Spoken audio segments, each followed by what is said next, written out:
band rooms here at the MOC in Munich 2018. The von Schweikert room with acoustic signature this year. Here's Kevin Hayes with VAC. Kevin, how are you? I'm very well, thank you. How are you, Peter? Very good. Glad you could make it. Thank you very much for having us. We have a little bit of thunder next door. We hope that the thunderstorm subsides. That's been coming and going all show. Let me start by talking about our thunder. Okay. This is the acoustic signature Invictus turntable. Somewhere in the range of, what, 200 kilograms, 300 kilograms? I think it took like 7 guys It's an to set it amazing, up. it took at least 3 or 4. Yeah. It's a truly wonderful table crafted here in Germany. Gunther Fraunhofer is the design genius behind this. And we have their model TA 9000 tone arm. And at the end of it, the wonderful airtight Opus cartridge. Probably one of the finest cartridges I've ever heard in my life. This spins the analog tunes in this room. And there's a speed controller down here. These can even be made on custom order to spin 70 at RPM, they tell me. How about that? Which for an old record collector like me is pretty cool. That is very cool. This then feeds the well-known VAC statement funk stage, which continues on to be the most astounding thing I've ever heard. And look, we have minimal reflection so the viewers can really see inside today. Great. All of the vacuum tubes, that entire circuit is bonded to a heavy mass brass stage, which is decoupled from the outside world for no microphony. There's so much going on in that chassis, I would be loath to try to tell you all of it, but it is everything we know how to do, and it makes sound just magnificently. Masterbuilt cables, which Leif will tell you about a little more later on, the Ultras, I believe, going to the VAC statement line stage. Also one that you've seen in these cost no object systems in the last few videos. As far as the esoteric equipment is concerned, perhaps Gordon Waters from the audio company can tell us more about that, and then we'll get back to the power amps. As for the digital front end we're using here, it starts for disc playback with the esoteric P1 Grandioso transport. That in turn is feeding into the mono D1 DACs. Both those DACs are 35-bit, so they have excellent headroom. Some of the finest digital reproduction devices that have ever been devised, in our opinion. I mean, we've used many different types of devices at these shows, and these have performed as well or better than anything we've ever encountered. With this system, timekeeping is kept in place here by the GO2 clock, and as our other digital source, we have the N01 streamer here, which is also 35-bit DACs. Just a wonderful piece of equipment, just very user-friendly. The application is extremely simple to use. How about the stands? The stands are the Auditioned racks from Spain. We're partnering with them. There's some really finely constructed equipment. It's very adjustable. There are different configurations for top bases. On most equipment, you will use them straight onto the little pucks that are attached to the base, to the structure, which can be set to match the footprint of anything. And for other devices like turntables and in its odd shapes, he has the carbon fiber base shelves, or filters you may call them, to accommodate pretty much any configuration of any equipment you can have. And there are also the Auditioned mass pucks on the floor, which help damp vibrations. So they sit on the floor. They're designed Yes. to sit on the floor. That's and right. in between. How about And they can that? just be moved around as at will to basically kill vibrational nodes in the floor if need be. So that's great if you have a suspended floor. Exactly, Yeah, yes. yeah. Right. It's worth pointing out, I think, these are the latest carbon fiber editions of Yes. Gaetano's Yeah. Artesania racks. Yep. Well, Brand thank new you. here. Thank you, and Gordon. And a Yeah. shelf as well for this top unit. That would be a shelf appropriate for a turntable, or in this case, for the static display of our new Sigma 170i IQ integrated amplifier. Yeah, and the viewers of that video just started trending last week, so you can see the IQ in action on the Exponent videos. Okay, what do we have here, Kevin? Well, here we have just short of 2 kilowatts of VAC tube power. 4 model statement 450 IQ power amps, shown here in the black with gold metal flake or silver with silver metal flake, wet coat lacquer paint finishes, featuring the generally well-known decoupling system that we engineered for them. We to love help that, control yeah. vibration. Yeah, it's very cool. These are running in the fully balanced mode, in which the amplifier is fully balanced from input to output. And So I think they're probably very well known to the viewers now. I think they are, and I think also... perhaps one of the best, if not the best amplifier in the world. At least we try to make them so. Well, I agree with that, and also the IQ circuitry viewers. If we haven't told you 100 times, we'll say 101 times. It protects the tubes and it protects your system. Well, it's actually able to see the true underlying idle point of the vacuum tube at all times, even when music is playing, quietly or loudly, and keeping that idle current steady as if you were able to see it and adjust it with a screwdriver continuously. How about that? And it gives you a firm, unvarying foundation for the music and gives you more dynamics, more nuance, more life. And as Peter mentions, because we can detect those changes instantaneously, we prevent any gas current runaway behaviors from starting. As a tube grows weak, we can alert you to put it on your list of things to do to replace it. And if for some reason the tube should mechanically fracture inside and become a short circuit, the amplifier will turn itself off more quickly than a fuse can blow, so it protects your expensive fuses, and indicate to you where the tube problem was, and you can restart the amp if you want to try it again. There you go. And if it continues to indicate that tube, just replace that tube. Okay. And then we go from there, of course, through the Masterbuilt Ultra speaker cables to one of the most phenomenal pair of speakers I've ever seen. Yeah, me too. And I'm hoping that Leif Swanson will come over here and join us and tell you more about that. Yeah, Leif, please step on up. So here we are again. This is Damon von Schweikert's and my latest creation. This is the Ultra 11 flagship speaker. This isn't the same Ultra 11 that we've showed at all the other shows before. This is completely redesigned, re-engineered, featuring Accuton's latest technology in this driver and the custom 8-inch honeycomb woofers that we had them design for us.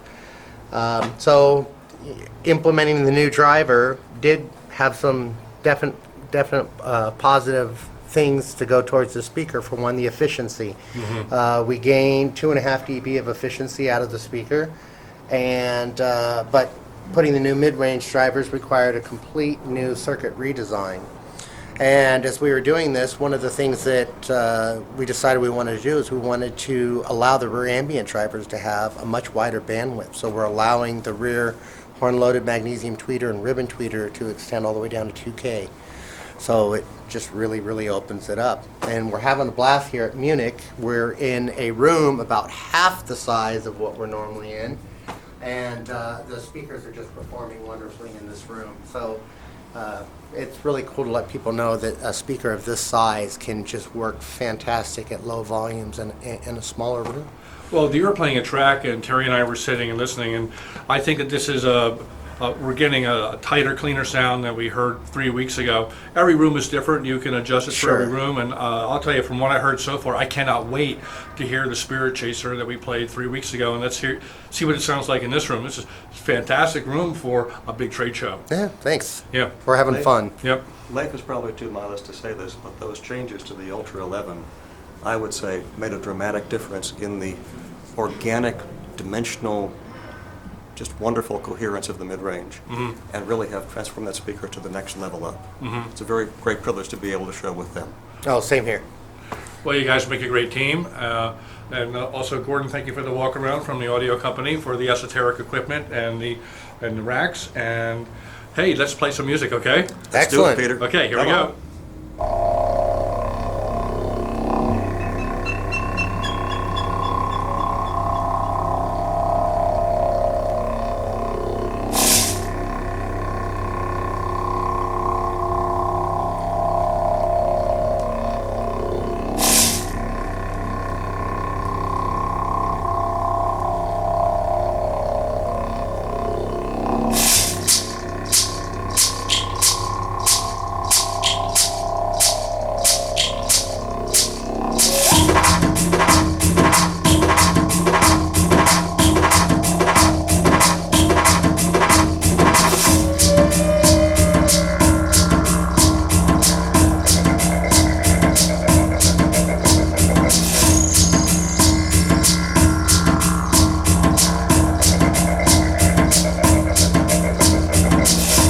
We are the stars which sing.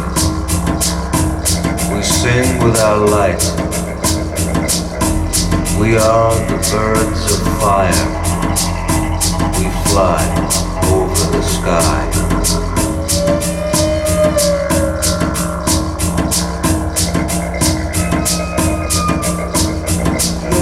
Our light is a voice. We make a road for the spirit to pass over.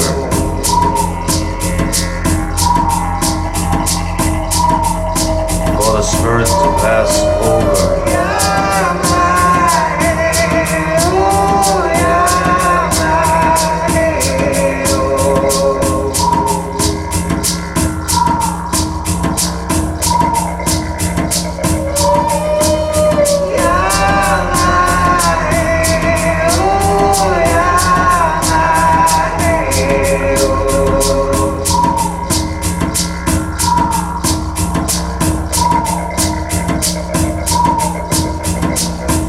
We are like the wind,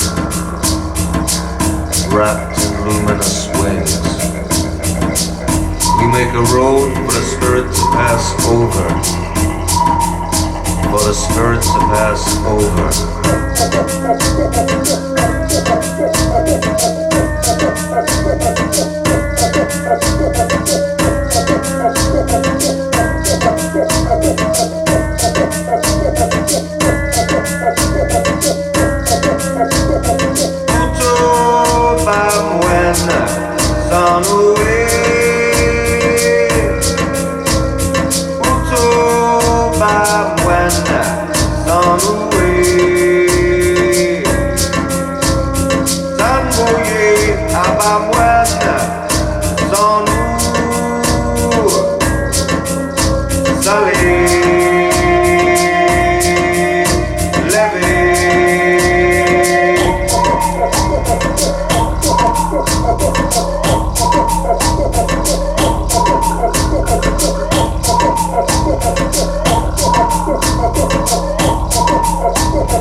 Well, that was awesome. We've been playing that track the whole show, and I think we had the best frequency response, top to bottom, of any room in the show today. I heard things in that recording that I don't normally hear, and the spatial effects in this room, you can hear my voice, and luckily we're not getting a lot of slap echo off the ceiling in this room. It's not a bad room considering we're at a big trade show. Right. And oh my gosh, it's subterranean bass. It just grabbed you. The musical reproduction of the believability factor of that part of it that we all strive for, how believable is it? It was 100% there. I mean, it's what I want. This is the system I want. I love this. This is fabulous because it grabs you. It draws you in, and it gives you everything. Spatiality, sound staging, imaging, macrodynamics, microdynamics. I mean, it's a system for everyone. It's just awesome.